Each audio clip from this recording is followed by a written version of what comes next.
What the heck is it? Well, that's a logical question, and the answer depends on how you look at it. For one, it's the logo for the Blackstone River Valley National Heritage Corridor. If you drive throughout the Blackstone Valley, you'll see our logo on many of the signs indicating where to go to find the great historical places within the valley. As to what does it represent? Well, that's open to interpretation. You see, this water wave-like thing here, that could indicate water power and water wheels that drew the early entrepreneurs to the Blackstone Valley. And this up here, these could be gears that indicate the manufacturing prowess of the valley. After all, we are the birthplace of the American Industrial Revolution. And finally, this kind of spinning circular motion here could indicate revolutions of a water wheel or a spinning wheel or even of gears as they work to bring life to the valley. Hi, I'm Chuck Arning. I'm a ranger in National Park Service here in the Blackstone River Valley National Heritage Corridor, and we're going to go with the revolutions interpretation, but revolutions as in great change, because we found a revolutionary approach to preserve and protect these old mills. For example, behind us is the Albion Mill. Dates back to the 1850s. It was a cotton mill, and when the textile industry moved south, this mill fell into great disrepair. But look at it today. It's a lovely and very scenic condominium. Well, how did that happen? Well, to find out, join us as Along the Blackstone explores a revolutionary approach to preserving and protecting old mills.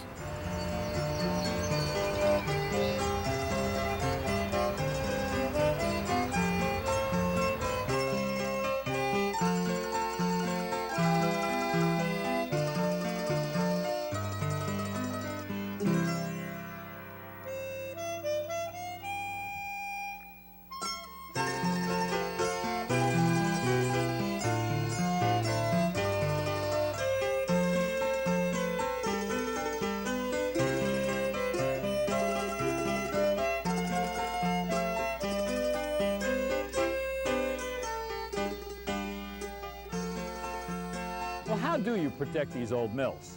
For one thing, you need to be creative. You need a little bit of perseverance and an awful lot of patience. Take this old mill behind me, for example. It's a classic one, a real beauty. It's the Crown and Eagle. It's built in the early 1800s by an entrepreneur from Boston named Rogerson.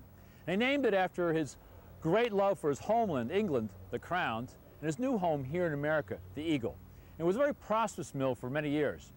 But sooner or later, it fell into disrepair. And in the mid-1970s, a major restoration project was near completion when vandals and fire almost proved to be its death knell. And yet, look at it today. It's a gorgeous senior citizen housing complex right along the banks of the Mumford River. A real beautiful place to live. But how does this all happen? Well, to find out, we're going to track down some mill owners who have a slightly different perspective on mills. One of them looks at mills as an investment. The other looks at mills as a place where he can do his business. So I'll tell you what, let's start with Tom Schwartz down at Burnap Mill in Uxbridge, Massachusetts, and find out how the process starts. Well, we're here on our first stop in the Uxbridge, Massachusetts at the Burnap Mill. And we're here with Tom Schwartz, who's the creative owner of the mill. And Tom, when you walk through this mill, what are some of the feelings you get? Well, first thing that comes to mind is the old history of these buildings. I've been working with old buildings, and you think back when these were textile mills, when they employed 400 to 600 people in one building like this. And they were the heart of the community. The community worked here, the community lived here, and it was just a great thing. And the key to these buildings is to try to bring them back to become part of the community to which they originally were, to provide employment opportunity and to make it an asset to the community. But this was originally the Uxbridge Worsted Company, the home of what they called the Blue Wool for the Air Force and uniforms for World War II. And then it was transformed from the Uxbridge Worsted Company into the Burnett Yarn and Craft Company, which was in the yarn craft business. We took over a vacant building, and we look at it structurally to see what can be done with it to make it into a multi-tenanted situation, because in today's economy, you're never going to find one tenant who's going to occupy 300,000+ square feet of space. Now, what are the characteristics you look for in an old mill building that you think is going to allow you to make a successful investment of it? Well, the key to many of these sites is, one, is the building structurally sound? Or if it's not, what's wrong with it and how much is it going to cost? Because I look at it as an investor, and I can only go at it from the standpoint of how much money can I invest to get a return on my money, which is basic. So if I have a building that would cost a fortune per square foot to rehab, it may not be viable from an investor's standpoint. Whereas if you can do it on a cost-effective basis, it's doable, like this project here. There are other projects which are good projects, and they're user-type buildings where a company would go in and buy them, and they can afford to do different things than an investor can. The key is to be able to offer a tenant good, clean, dry space at a very, very affordable rate. You'll find that the majority of the tenants you bring into these type of complexes are startup companies who have low budgets and need a place to incubate, if you will, to get themselves up and running, or companies that are looking to stay alive and are trying to reduce their overhead. So we try to provide them with an environment that's clean and conducive for their needs at a very affordable rate. We're a full-service product development company to the ceramic industry, and the way we got here was we were in my garage and we needed to expand and wanted to take on more business. So we went out looking for space. We went to a lot of the new industrial parks where the spaces were way too large, way too highly priced, much more than we needed. We started looking around in mill buildings. Some of the mill buildings were either too full or offered only big space, and then we finally made it to this mill building, which said basically it's raw space, cut out what you need. When we came here, to have the choice of taking the second floor over the offices, the main offices downstairs, to have the big windows, it gave me an opportunity to profile the company to my potential clients with a very nice look, a very nice feel. We were able to create a nice entranceway so that when the clients show up, they can see this as a professional business. And so that's very important to us. The other aspect that's very important about the mill is that behind us are 90,000 feet that are empty. It's filling up fast, but it gives us a way to expand out to meet our future needs without having to take on a large amount of rent as we would in a fixed size building. Our landlord here is very flexible, and it gives us, we can take what we need when we need it. I'm sure that's not true with all buildings or all places, but here it works very well. The shingle's been up long enough now that I'm starting to get some major clients, licensing people for Disney, and high-end tile people like Ann Sachs. I do a lot of industrial work also, where we're asked to copy old forms and reproduce them for various porcelain projects or vitreous china projects. So yeah, it's a lot of fun. All the time I'm meeting people in this town who used to work here, who talk about where am I? Am I over the cafeteria? Am I in the dye room? You know, oh, you're in so-and-so, in the so-and-so's office, and that's kind of a unique feeling. It's also very special in that the mills were historically a beginning of an industrial revolution, and they became vacant, and now they're really a birthplace for new small businesses. New small businesses can't grow from a garage to an industrial park. They can make a leap into a building that historically is fitting for them to start a new business in. In fact, I'm sure there's many new businesses or small businesses that might not survive or might not do as well as they could by coming into a mill building. So mill buildings historically are apropos. Here we've created multi-entrances. We've made it so that the building can be broken up into cubes so that tenants can have various entrances to make it more usable. We've created dock space so that tenants have access to loading, which is very important.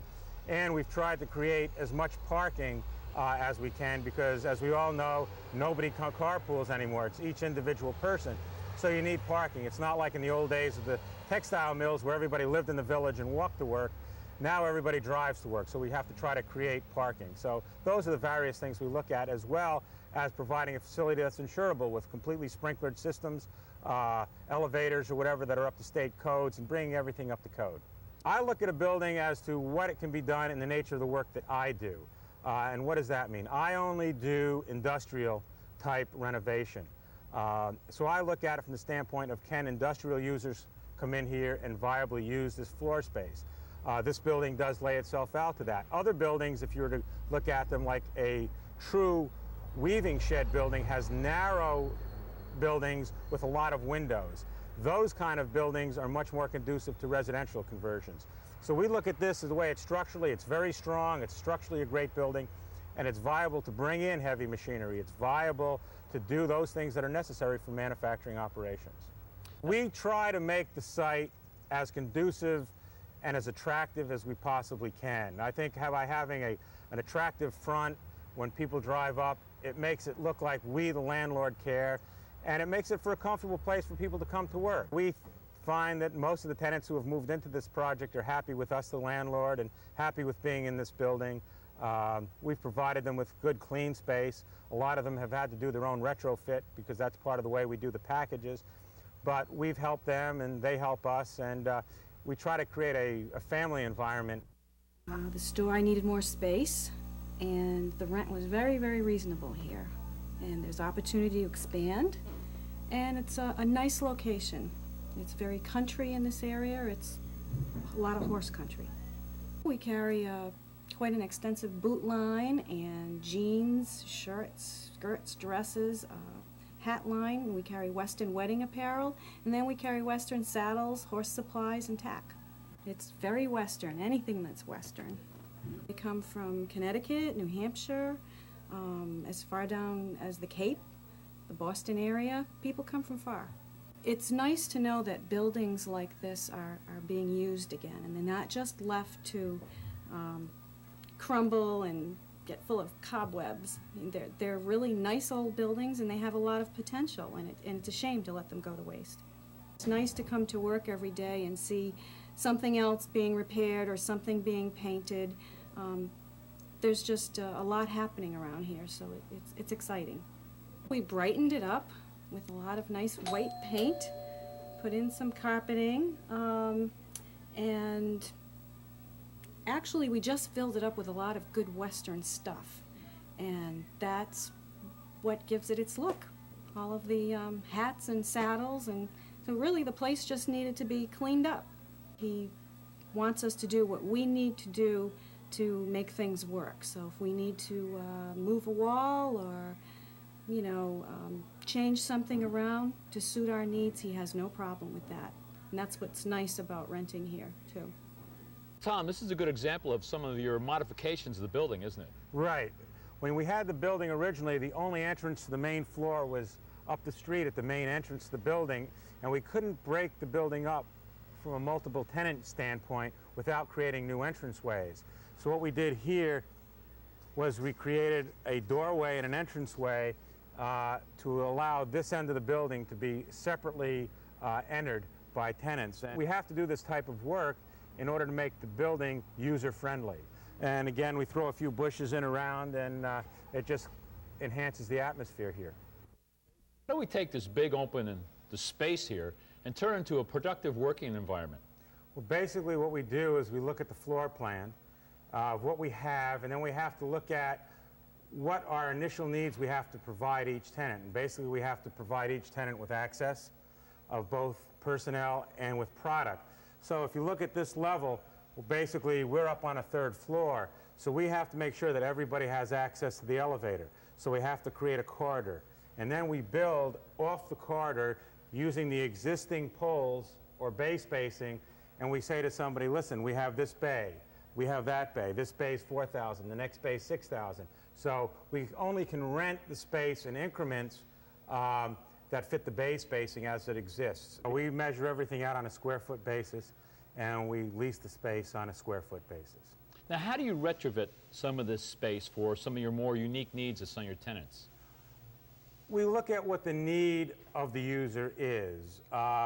In many cases, they need a little bit of office space, they need a little bit of this, a little bit of that, and over here you'll see that we come in and put up petitions and drywall it, and in fact just cube off the bay space area that tenant is basically going to need in a very rough fashion, and then it gets fancier as may be needed or not as needed. I mean, this building has worked out well from our perspective in terms of a commercial industrial site to bring in incubator startup companies or whatever and provide them with inexpensive space to get their businesses up and running, and hopefully they stay with us for a long time. A full parking lot means an active mill. Now we've made our way down from Massachusetts into the Rhode Island, into the town of Cumberland, the village of Berkeley, and we're standing in front of the old Berkeley Mill. And the reason why we've come down here is to learn a little bit more about the companies that seek out old mills to run their businesses in. Now we're going to talk to Joanne Brooke of the Colonial Homestead Ginger Factory to learn a little bit more why her business and this old mill fit together real well. When we first started out 6 years ago, we were making a gingerbread man made out of, you know, real gingerbread, where we put preservatives in it to harden it, and we wax coated it. Now, because people, they don't only want the smell of gingerbread, they want it to last forever, we switched over to a resin product, which is a composition of resin and other materials to make it look like gingerbread. And we've been doing it that way now for 2 years. And it's doing really well. You know, we sell to about 1,000 gift shops all over the country. Owners usually give it an antique old atmosphere, which goes very well with our product. How's it feel to start an interesting and very new kind of craft business here that wasn't in business 100 years ago in an old mill? Well, we were excited because, like I said, it's a well-kept mill, and it has the atmosphere that we wanted for our children, a safe, clean, right down the river. It's pretty. One of the features for my husband is there's a train right in our backyard, and he's a railroad buff. He's building a 17-foot city in our basement at home, and wow. They get all excited whenever there's a train going by. My kids and my husband run to the window. And that's funny, there's a train right now. Yeah, perfect timing. How appropriate. Perfect timing. So that is a feature for him and my children. But we just like the feeling of coming into an old mill every morning. It does have the room that we need. You know, we have 4,000 square feet, which is adequate enough for us to run our business smoothly. You know, all the departments that we need are right, you know, in one flat area. We don't have to go up and down. And the maintenance men here also are very, very nice. They, like I said, they'll come and ask you if you need anything. You don't have to go to them. The wood floors look really nice outside. Yes, the owner keeps very good care of everything. If there's a spot on the wall, he'll make sure that comes right off, you know, right away. And he takes pride in the mill because it's a family mill. Joanne, this is a lovely creation. How do you make this? Well, I start off by hand sculpting all my first pieces out of gingerbread cookie dough. Real gingerbread cookie dough? Yes. Oh, wow. That's the only way you get that final look to look like a cookie at the end. I guess you're right. And so then I use real raisins, you know, whatever I want it to look like is all authentic. And then it's baked in a regular oven, and for, you know, as long as it takes to get it really nice and hard. My husband makes a rubber mold out of a liquid rubber, which hardens, you know, forms around the piece. And when you take out the piece, you have a mold, and you can pour any composition into this rubber mold. I see. And we have our own mixture that we use, and this is the final product. Oh, that's great. Looks like a cookie. We just like coming into an old mill because our product fits in antique shops, and it has an old look, so working in an old mill, I think, kind of helps stimulate that final aspect of it. Now, what do lobster pots, an independent and visionary entrepreneur, and historic preservation have in common? Well, to find our answer, let's travel up the river to the Riverdale Mill in Massachusetts.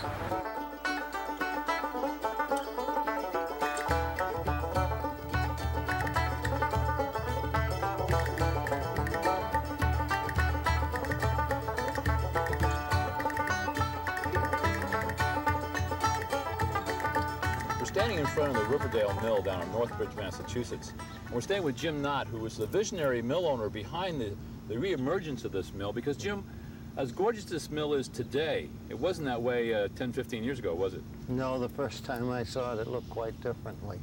I came out here from about 22 miles east where we lived, and I came out with a broker who I had asked to find me some inexpensive space, and he brought me out to this place.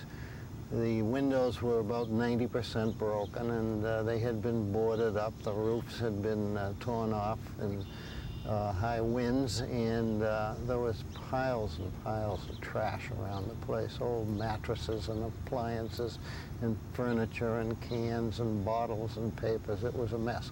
So I decided it was not for me. I had to get into business, and that's what I was interested in doing.